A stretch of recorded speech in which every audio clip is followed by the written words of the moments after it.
ሰላም ጤና ይስጥልኝ ውድና የተከበራችሁ የጌች ቲቪ ቤተሰቦች እንዴት ናችሁ? ሁሉ ሰላም። እንግዲህ ከች ብለናል ዛሬ ስለ ቪኒሺየስ ጁኒየር እንግዲህ ደስ የሚያሰኝ መረጃ ስለወጣ ነው አርሰናል ጋር በተያያዘ ማለት ነው። እንግዲህ ወደ ዝውውሩ መረጃ ከመግባታችን በፊት እንግዲህ ዴቪድ ኦርንስቲን በአትሌቲክስ ፖድካስት ማለት ነው እንደተናገረው ከሆነ አርሰናል አፍ የሚያስከድኑ የሚያስገርሙ ዝውውሮችን ሊያካሄድ እንደሚችል በተለይ ቁጥሩ ባይበዛም የተጫዋቾቹ ቁጥር ባይበዛም የሚፈርሙት ተጫዋቾች ግን በጣም ወርልድ ክላስ በጣም እነዚህ ሱፐርስታር የሚባሉ አይነት ተጫዋቾች እንደሆኑ በግልጽ ነው የተናገረው። እንግዲህ ዴቪድ ኦርንስቲን ማለት በጣም አለማችን ላይ ከሚገኙ ታማኝ የመረጃ ምንጭ ናቸው የስፖርት ማለት ነው። ስለዚህ ይህንን ካልን እንግዲህ ስለ ቪኒሺየስ እንገባለን ማለት ነው። ቪኒሺየስን በተመለከተ ማለት ነው። በዚህ ዙሪያ ቪኒሺየስ እንግዲህ በሚገርም ሁኔታ የለንደኑ ክለብ አርሰናል እንግዲህ በዘንድሮ የክረምት ዝውውር መስኮት የቡድኑን ጥንካሬ በከፍተኛ ደረጃ ለማሳደግ በከፍተኛ መዋለ ንዋይ የተደገፈ የዝውውር እቅዶችን በመንደፍ ላይ ነው የሚገኘው የተባለው። እንግዲህ በዚህ መሰረት ክለቡ እንደ ቪኒሺየስ ጁኒየር እንደዚሁም ሁሊያን አልቫሬዝን ያሉ የዓለም ኮከቦችን ለማዘዋወር የሚያስችሉ መንገዶችን በቅርበት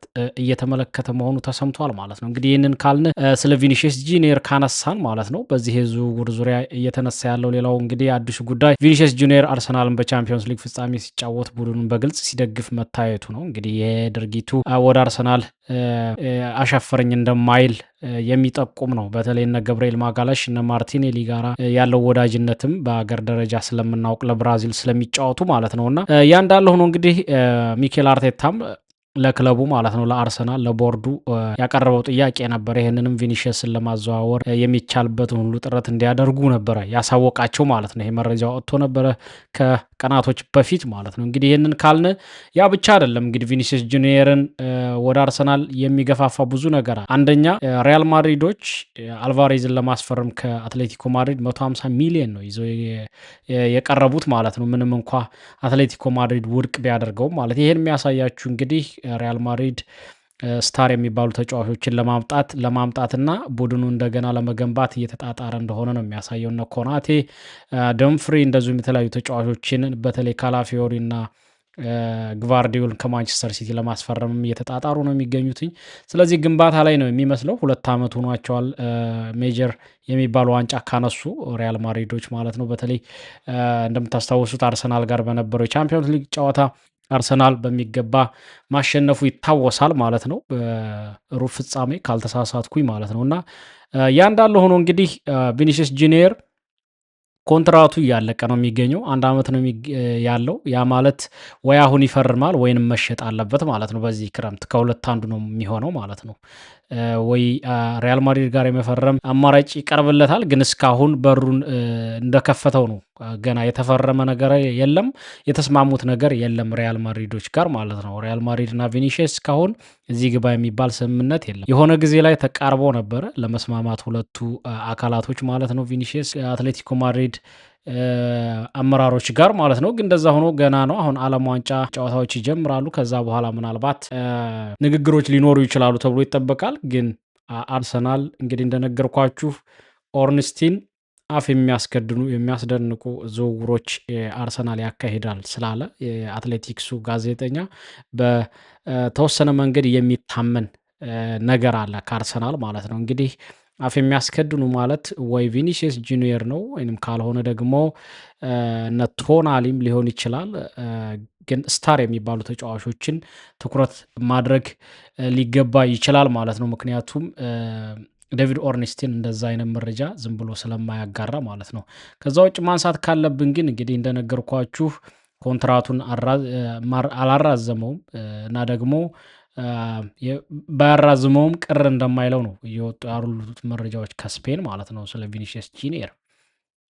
እንግዲህ ቪኒሺየስ ጁኒየር ታስታውሱታላችሁ እዚህ ቡካዮ ሳካ ጋራ ቲሸርት ወይንም ጀርሲ ሲቀያየሩ ጸጉር ስታይላቸውም አንድ አይነት ነበር እንደምታስታውሱት። ሁሉ ነገር የሆነ ጓደኝነት ፍሬንድሺፕ እንዳለ ይታወቃል። ስለዚህ የአርሰናል ተጫዋቾች ጋር ጥሩ መግባባት ያለው ተጫዋች ነው። ግን ደግሞ የአመል ችግርም አለበት ይሉታል ብዙ ደጋፊዎች። እንደምታውቁት ዘረኝነት ጋር በጣም ታርጌት የሆነ ተጫዋች ነው። አንድ ነገር ሲፈጠር ደጋፊዎች የዘረኝነት ጥቃት የሚፈጽሙበት ተጫዋች ቢኖር ቪኒሺየስ ነው። ስለዚህ እሱ አለ፣ ግን ደግሞ ፍጥነቱን መካድ የለብንም። ስኪል ዋይዝ ከማርቲኔሊ የተሻለ ብዙ ኳሊቲ አለው ብዬ አስባለሁኝ እና ደግሞ የምባፔን ቦታ ይዞ ነው እየተጫወተ የሚገኘው ነው የሚባለው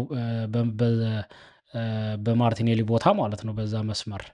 ስለዚህ ብዙ ፋክተሮች አሉ ሊለቅ የሚችልበት በተለይ አርሰናል ደሞዙን በደንብ መክፈል የሚችል ከሆነ ማለት ነው እና ከዛ ደግሞ ለሪያል ማድሪድ መክፈል የሚችል ከሆነ በተለይ ኮንትራቱ የሚያልቅ ከሆነ ለሪያል ማድሪድ መክፈል አይጠበቅበትም፣ በነፃ ዝውውር ነው የሚሆነው። ግን እንደዛ እንዲሆን አያደርጉም ማድሪዶች፣ ወይ በዚህ ክረምት እንዲሸጡት ይገደዳሉ ወይንም ደግሞ እንዲፈርም ነው የሚያደርጉት ማለት ነው።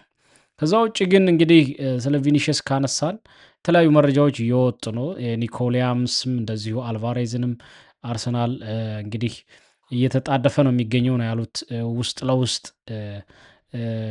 የአርሰናል የዝውውር ገበያ ዓለም ዋንጫ ገና በስርዓት ሳይጀምር ማለት ነው እንግዲህ ከዛ በኋላ ነው በብዛት ተጫዋች ለማስፈረም ጊዜ የሚኖራቸው። ግን አሁንም ቢሆን መረጃዎች በስፋት እየወጡ ነው የሚገኙትኝ።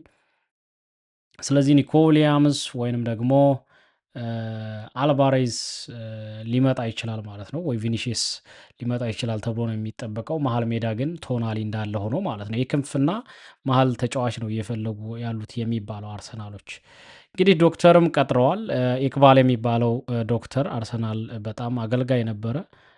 እሱ መባረሩን ተከትሎ እንግዲህ በጉዳት አርሰናል የታወቀ ነው። በዚህ 3 ዓመታት ውስጥ ብዙ ጉዳቶችን አስተናግደን ብዙ ዋንጫ ያጣንበት ሁኔታ ነበረ። ባለፈው ዓመት ቻምፒዮንስ ሊግ ግማሽ ፍጻሜ የወደቅንበት ሚንስ በፒኤስጂ በጉዳት ምክንያት ማለት ትችላላችሁ። እነ ገብርኤል አለመኖራቸው፣ እነ ካይ ሃቫርትዝ፣ ገብርኤል ጀሱስ እንደዚሁም የተለያዩ ተጫዋቾች ማለት ነው። እሱ ብቻ በቀላል ኤግዛምፕል እንለፈው ካልን ነው እንጂ ብዙ ጉዳቶች በማስተናገዳችን ብዙ ነገር ያጣንበት ወይም አርሰናል የተቸገረበት ሁኔታ ነበረ ማለት ነው። ስለዚህ አሁን ይሄ አብራንተስ የሚባለው ላስቶን ቪላ ኃላፊ ሆኖ ሲሰራ የነበረ ሯጭ ነገር ነው፣ ፖርቹጋላዊ ነው። ይህንን ቀጥረዋል ማለት ነው። ስለዚህ ጥሩ ሪከርድ እንዳለው ነው የሚነገረው። በተለይ ደግሞ ራሱ ሯጭ ስለነበረ ከልምድ በመነሳት ብዙ ሼር የሚያደርጋቸው ነገር ሊኖር ይችላል። ኖቲንግሃም ፎረስትም ሲሰራ ነበር ከአሁን በፊት ተብሏል። ስለዚህ መልካም እድል እንመኛለን። ምንም አይነት ጉዳት የማያጋጥመን አመት እንደሚሆን ቀጣይ ተስፋ እናደርጋለን ማለት ነው እንዲሆን። ከዛ ውጭ ግን የተጫዋቾችም ኃላፊነት አለባቸው።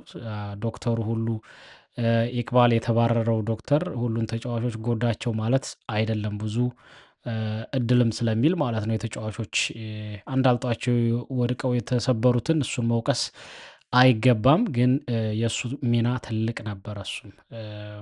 እሱም መርሳት የለብንም እና የዛሬው መረጃችን ይሄን ነው የሚመስለው። ላይክ ኮሜንት በማድረግ ሀሳብ አስተያየታችሁን አስቀምጡ። ቻው ቻው።